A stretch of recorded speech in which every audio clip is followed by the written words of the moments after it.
Oi, eu sou a Gabriela, sou estudante de medicina da TM28 e hoje a gente vai conversar sobre farmacodinâmica.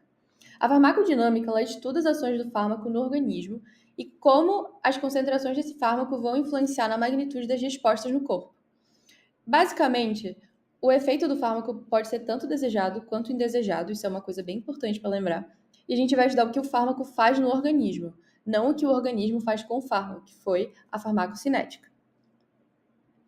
O fármaco vai interagir com receptores e vai gerar algumas respostas, mas primeiro a gente tem que entender de uma maneira básica como é que funciona. A transdução de sinal é basicamente o processo de transformar um estímulo em uma alteração celular. Só que assim, a célula só vai receber esse estímulo e transformar ela por uma cascata se ela tiver o receptor especializado. Por exemplo, a célula A possui um receptor especializado para o ligante e a célula B não. A célula que vai sofrer uma transformação vai ser a célula A, porque o receptor vai ligar no ligante e vai gerar uma resposta. Já a célula B, que não é a célula-alvo, ela não tem receptor e não vai sofrer nenhuma ação. Tem um esquema aqui também no slide, caso você queira pausar e dar uma olhadinha. E qual que é a importância da farmacodinâmica? Basicamente, estabelecer as faixas de dose seguras para os pacientes, poder comparar potência, eficácia e segurança de um fármaco em relação ao outro. Só que antes disso, a gente tem que conversar um pouquinho sobre receptores celulares. Eles podem ser de vários tipos, tanto de canais iônicos, quanto metabotrópicos ou enzimáticos, ou até mesmo intracelulares. Os canais iônicos, eles geram respostas muito rápidas, que acontecem em milissegundos. Basicamente, são os mais rápidos que tem, então isso é uma coisa para você lembrar. Uma coisa a se lembrar também é que o canal iônico ele vai permanecer fechado até ser ativado por um agonista. E aí ele vai ser aberto por alguns milissegundos, que vai acontecer a troca de íons. E essa troca de íons vai gerar vai regular uma função, digamos assim. Essa passagem dos íons pelo canal vai gerar uma resposta, como, por exemplo, a contração cardíaca, muscular ou até mesmo a neurotransmissão. Eu deixei um exemplo aí de como que os fármacos podem agir nesses receptores. Podem bloquear a permeabilidade do canal ou aumentar ou reduzir a probabilidade da abertura, ou seja, bloqueadores ou moduladores. Vale lembrar que a célula polarizada ela tá em repouso e o interior dela está negativo. Agora a gente vai falar dos receptores metabotrópicos, também chamados de GPCR. Eles só existem em eucariotos e a resposta deles ocorre de segundos a minutos. Eles são os mais abundantes no corpo humano e eles participam de funções como visão, olfação e neurotransmissão. Eles possuem 7 hélices transmembrana. Ele possui também um domínio extracelular e intracelular, que é basicamente todas essas curvinhas aqui, 7 hélices. E a parte extracelular contém uma área de fixação do ligante. E o domínio intracelular dele vai interagir com a proteína G ou molécula efetora. Tem vários tipos de proteína G, mas todas elas vão ser compostas pelas mesmas 3 subunidades de proteína. A subunidade alfa, ela vai ligar com a guanina trifosfato. Dá para ver ali que ela está ligada com a guanina difosfato, que é a GDP, que é uma moeda energética. E aí ela vai se ligar com a GTP para poder, digamos assim, se soltar da subunidade B e se ancorar no nosso receptor, que é basicamente o que a ligação do agonista vai fazer. Ele vai aumentar a ligação da GTP na subunidade alfa, que vai dissociar ela do complexo B para poder se juntar ao nosso receptor. E aí esses dois complexos vão poder interagir com outros efetores, sejam eles enzimas, proteínas, canais iônicos, que vão gerar ações adicionais na célula. Às vezes esses efetores que são ativados, eles produzem segundos mensageiros que vão ativar outros efetores e gerando um efeito cascata. Mas basicamente você tem que lembrar dessa troca que acontece com a proteína G, da subunidade alfa se deslocando. Basicamente isso. Agora falando dos receptores enzimáticos, a resposta deles pode levar de minutos a horas. A gente tem algumas formas de interação do fármaco dentro do receptor enzimático. Uma delas é agindo como inibidor competitivo dessa enzima. e ela vai inibir a ação normal da enzima.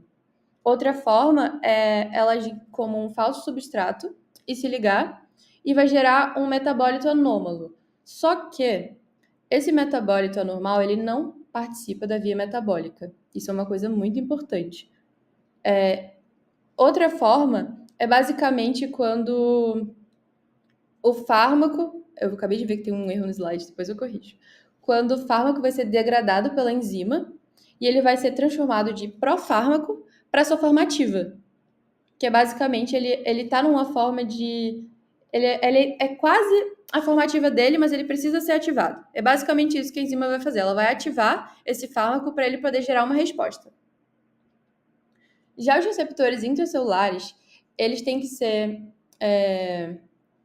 eles têm que ser ativados por ligantes lipossolúveis, porque para poder ultrapassar a membrana, ela tem que ser lipossolúvel, para poder se ligar ao receptor, e esse complexo do receptor com o ligante vai se deslocar até o núcleo e vai se ligar a fatores de transcrição e vai poder regular a expressão gênica, ou seja, a gente está falando de expressão gênica, uma resposta que demora horas ou até mesmo dias, justamente pelo fato de ter que levar a transcrição do DNA, a produção de proteínas, são processos lentos. O efeito farmacológico, ele aumenta gradualmente conforme a concentração do fármaco, até que todos os receptores estejam ocupados. Ou seja, a resposta é proporcional à quantidade dos receptores. E também depende do perfil farmacocinético do fármaco, seja velocidade de absorção, distribuição do fármaco, eliminação. E a interação do fármaco com esse receptor, ela pode ser tanto de agonismo quanto de antagonismo. A gente vai voltar lá, mas a gente tem que falar de alguns conceitos antes. O primeiro conceito é o conceito de potência. Basicamente, o conceito de potência é a concentração do fármaco que vai produzir 50% do efeito máximo. Eu deixei aí um esquema e você pode ver que ele tá bem sinalizado onde que é a porcentagem máxima assim, dos 50%. E aí a gente vai olhar basicamente o eixo X do gráfico para poder determinar a potência. Então, quanto menor for esse valor que basicamente é a concentração do fármaco para produzir 50% do nosso efeito máximo, mais potente ele é. Ou seja, quanto mais próximo do zero, mais à esquerda, mais potente ele vai ser. Mas aí você tem que sempre olhar se ele vai estar ali no eixo Y em 50%. Agora, falando de eficácia, é a magnitude da resposta que o fármaco vai gerar ao interagir com o receptor. Ele vai depender do número de complexos fármaco-receptor formados e da atividade do fármaco. A eficácia máxima é quando todos os receptores estão ocupados e não adianta aumentar a quantidade do fármaco para gerar uma resposta, porque já está na resposta máxima. Eu coloquei uma curva dose e resposta, que é basicamente ela que compara eficácia e potência. Por exemplo, o fármaco A, ele é bem mais potente que o fármaco B, só que eles têm a mesma eficácia. Você pode ver que os dois têm um efeito de 100%. Mas aí, o fármaco C, ele é menos potente que todos eles e menos eficaz, porque o efeito máximo dele é 50%. A eficácia máxima dele é de 50%, enquanto o fármaco A e o fármaco B conseguem atingir 100% de efeito biológico. Outro conceito é o conceito de dose letal. Esse é um conceito que você vai ver muito em ensaios clínicos, em estudos, justamente porque não é como se o profissional fosse querer chegar numa dose letal para... Enfim. Basicamente, o DL50 é a dose letal em metade dos indivíduos. Ou seja, uma dose limite que não pode ser atingida. E para que a gente vai usar essa dose tóxica? Para a gente poder determinar o índice terapêutico, que é basicamente a medida de segurança do fármaco. Quanto mais larga essa janela terapêutica, mais segura ela é. Ou seja, se eu tenho maior diferença entre a dose segura e a dose tóxica, eu posso ficar mais tranquilo do que, por exemplo, eu estar trabalhando com um fármaco que possui uma janela terapêutica estreita.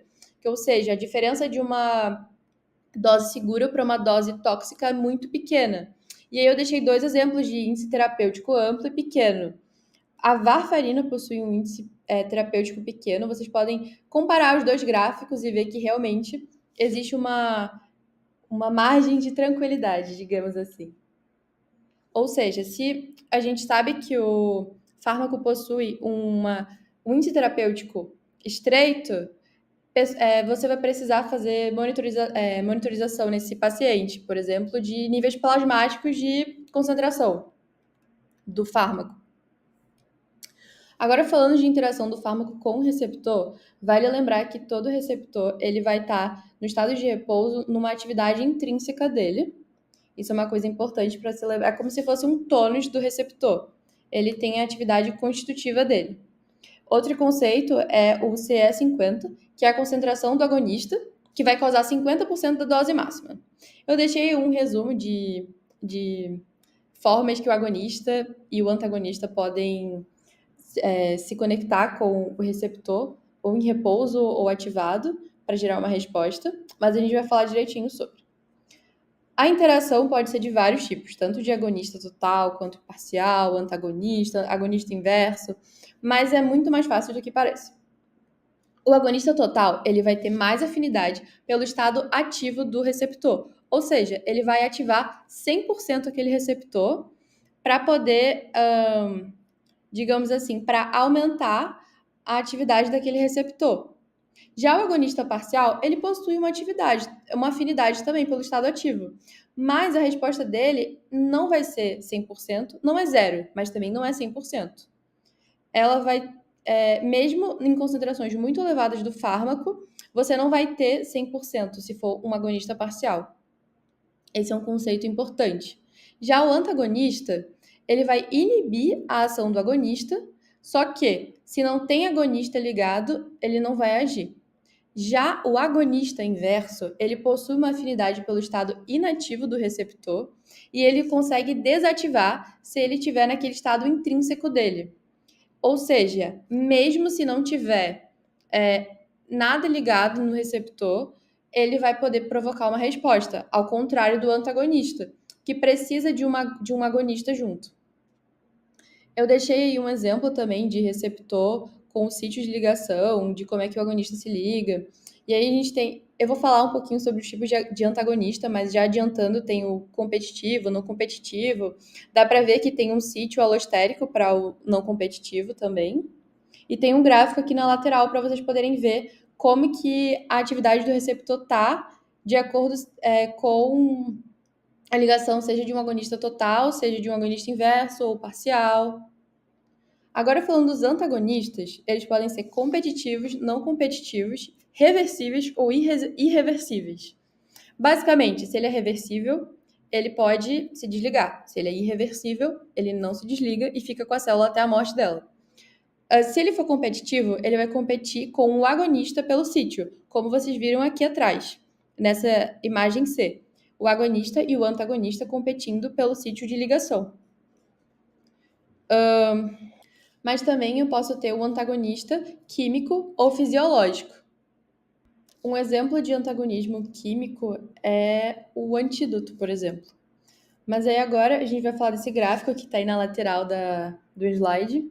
Ele mostra o efeito biológico do receptor de acordo com a concentração do fármaco. A gente está vendo ali o fármaco sozinho, tudo bem, está fazendo o seu efeito biológico, mas aí quando a gente liga ele com um antagonista competitivo, ele vai deslocar essa curva dose-resposta para a direita. Ou seja, eu vou precisar aumentar a dose necessária do agonista para poder gerar um efeito, só que eu não vou diminuir a eficácia máxima. Ou seja, eu vou precisar de uma dose maior do fármaco para conseguir fazer mais ação, digamos assim, mas eu não vou reduzir a eficácia. Ou seja, para o fármaco conseguir gerar uma resposta, ele vai precisar de mais quantidade do que ele precisaria se fosse um antagonista não competitivo, que ele vai diminuir a eficácia, mas ele não altera esse valor da quantidade do agonista necessário. Se ficou alguma dúvida, mandem mensagem para mim que eu respondo. Agora a gente vai falar sobre dessensibilização e intolerância, que são coisas totalmente normais que acontecem, Basicamente, a dessensibilização, também chamada de taquifilaxia, é uma forma de proteção da célula à estimulação excessiva, a um fármaco, por exemplo. E a tolerância vai ser a redução da resposta à substância, só que ela ocorre de maneira gradual. E existem algumas formas, digamos assim, de proteção da célula a uma estimulação excessiva. Seja ela por exposição prolongada, que vai aumentar o número de receptores e vai tornar a célula mais sensível aos agonistas e mais resistentes ao antagonista, que é a upregulation, quanto por downregulation, que a gente vai ter menos receptores, digamos assim, reduzindo a resposta ao agonista, ou por extrusão das substâncias das células, ou por aumento dessa degradação do fármaco, ou por depleção dos mediadores. São processos completamente normais e são formas da célula se proteger. Eu deixei aqui as referências que eu utilizei. Eu vou mandar uma lista também junto com essa gravação. Se ficar alguma dúvida, podem me mandar mensagem, que eu tô aqui. E muito obrigada.